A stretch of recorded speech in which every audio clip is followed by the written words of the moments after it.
தேவர் ஐயா அவர்கள் தன் வாழ்நாளில் மக்களுக்காக பல்வேறு போராட்டங்களில் கலந்து கொண்டு சுமார் 4000 நாட்கள் சிறையிலே இருந்தவர்.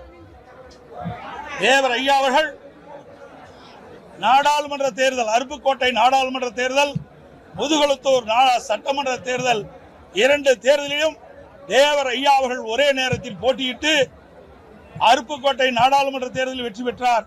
முதுகுளத்தூர் சட்டமன்ற தொகுதியில் வெற்றி பெற்று மக்கள் செல்வாக்கு மிக்க தலைவர் என்று அந்த காலகட்டத்தில் நிரூபித்து காட்டியவர்.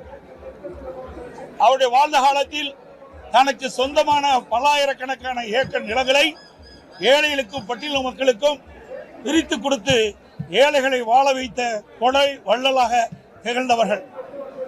எப்படி பேருக்கும் புகழுக்கும் உரியவர் நம்முடைய மரியாதைக்குரிய தேவர் ஐயா அவர்கள்.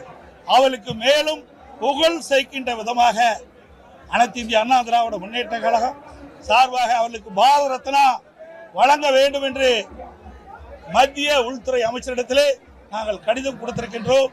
அவர் தேசிய தலைவராக ஒருவர் விளங்கியவர், மக்களுக்காக பாடுபட்டவர், நாடாளுமன்ற சட்டமன்ற உறுப்பினராக பணியாற்றி மக்களுக்கு தொண்டாற்றியவர். அப்படி உயர்ந்த உள்ளம் கொண்ட தேசபக்தி மிக்க மரியாதைக்குரிய போற்றுதலுக்குரிய தேவர் ஐயா அவர்களுக்கு பாரத ரத்னா வழங்க வேண்டும் என்று அனைத்து இந்திய அண்ணா திராவிட முன்னேற்ற கழக சார்பாக நேரடியாக மத்திய உள்துறை அமைச்சரை சந்தித்து கோரிக்கை மனு அளித்துள்ளோம் என்பதை தெரிவிக்கின்றோம்.